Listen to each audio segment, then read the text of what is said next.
Friends welcome back to my channel Kirtika's kitchen diary. आज चले एसेছি আবারও একটা মিষ্টির রেসিপি নিয়ে। আজকের আমার রেসিপি ক্ষীর পটল বা পটল মিষ্টি। পটল খেতে কিন্তু অনেকেই পছন্দ করেন না, কিন্তু এইভাবে বাড়িতে একবার ক্ষীর পটল বা পটল মিষ্টি বানিয়ে দেখতে পারেন। এর মধ্যে কিন্তু পটলের কোনো রকম গন্ধও থাকে না, খেতেও কিন্তু খুবই ভালো হয়, আর এটা বানানো খুবই সহজ। আমার এই ভিডিওটি ভালো লেগে থাকলে অবশ্যই লাইক, কমেন্ট ও শেয়ার করে দেবেন, আর চ্যানেলটিকেও সাবস্ক্রাইব করে দেবেন। তাহলে আসুন দেখে নেওয়া যাক আমার আজকের ক্ষীর পটল বা পটল মিষ্টির রেসিপি। তো পটল মিষ্টি বানানোর জন্য এখানে আমি 5টা একটু মোটা মোটা সাইজের পটল নিয়ে ওর খোসাটা খুব ভালোভাবে ছাড়িয়ে দুদিকের মুখটাকে কেটে বাদ দিয়ে মাঝখান থেকে একটু লম্বা করে চিড়ে ভেতরের যে পটলের বীজগুলো থাকে সেটাকে খুব ভালো করে বের করে নিয়েছি।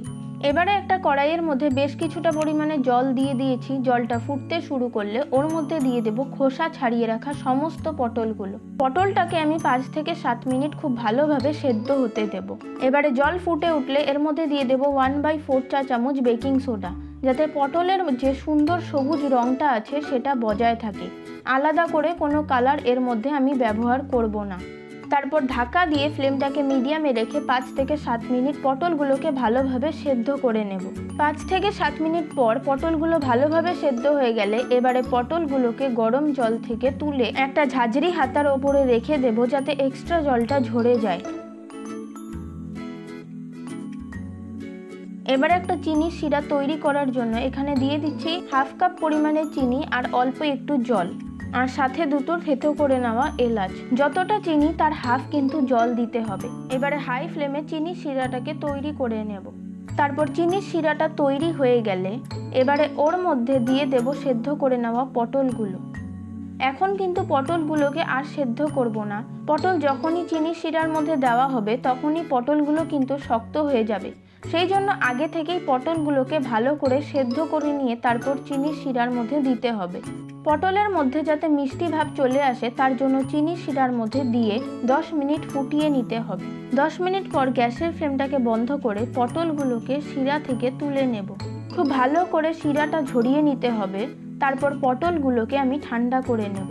পটলগুলো ঠান্ডা হতে হতে আমি মিষ্টির জন্য পুরটা তৈরি করে নেব। তো তার জন্য দিয়ে দিচ্ছি 150 গ্রাম পরিমাণে গ্রেট করে নেওয়া খোয়া ক্ষীর। এবারে ফ্লেমটাকে লোতে রেখে খোয়া ক্ষীরটাকে একটু নাড়াচাড়া করে নেব। খোয়া ক্ষীরটা মেল্ট হতে শুরু করলে এর মধ্যে দিয়ে দেব 2 টেবিল স্পুন চিনি।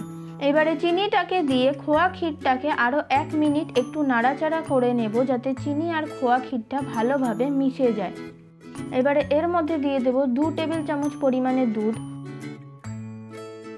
দুধটাকে দিয়ে গ্যাসের ফ্লেমটাকে একদম লোতে রেখে ভালো করে এটাকে মিশিয়ে নেব।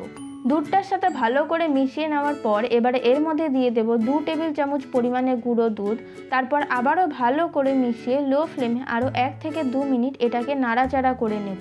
1 থেকে 2 মিনিট ধরে নাড়াচাড়া করে নেওয়ার পর এবারে সবশেষে এর মধ্যে দিয়ে দেব কিছুটা পরিমাণে কুচনো ড্রাই ফ্রুটস। তারপর আবারও কিছুক্ষণ ভালো করে নাড়াচাড়া করে মিশিয়ে নিলেই তৈরি হয়ে যাবে আমাদের পটল মিষ্টির জন্য ক্ষীর বা পুরটা। এবার এটাকে আমরা একটা বাটির মধ্যে ঢেলে এই ক্ষীরটাকে ঠান্ডা করে নেব।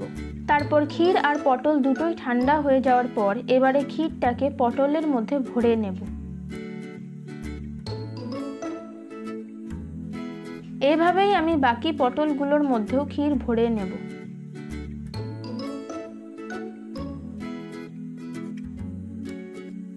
এবারে সমস্ত পটলগুলোর মধ্যে ক্ষীর ভরে নেওয়ার পর এবারে এগুলোকে আমি একটা প্লেটের মধ্যে সাজিয়ে নেব।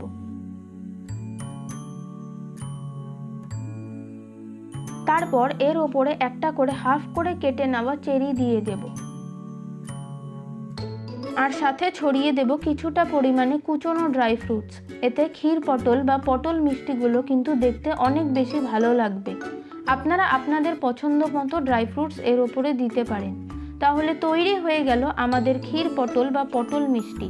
রেসিপিটা ভালো লেগে থাকলে আপনারা যদি ফেসবুক বা ইনস্টাগ্রাম থেকে রেসিপিটা দেখে থাকেন তাহলে পেজটিকে ফলো করে নেওয়ার অনুরোধ রইল, আর ইউটিউব থেকে দেখলে চ্যানেলটি সাবস্ক্রাইব করে নেওয়ার অনুরোধ রইল।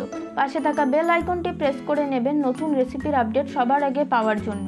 আর আপনারাও অবশ্যই এইভাবে বাড়িতে একবার ক্ষীর পটল বা পটল মিষ্টি বানিয়ে ট্রাই করে দেখতে পারেন। আশা করছি সকলেরই খুব ভালো লাগবে। আজ তাহলে এ পর্যন্ত, আবার ফিরে আসবো নতুন কোনো রেসিপির সাথে। সকলে খুব ভালো থাকবেন, সুস্থ থাকবেন। ধন্যবাদ।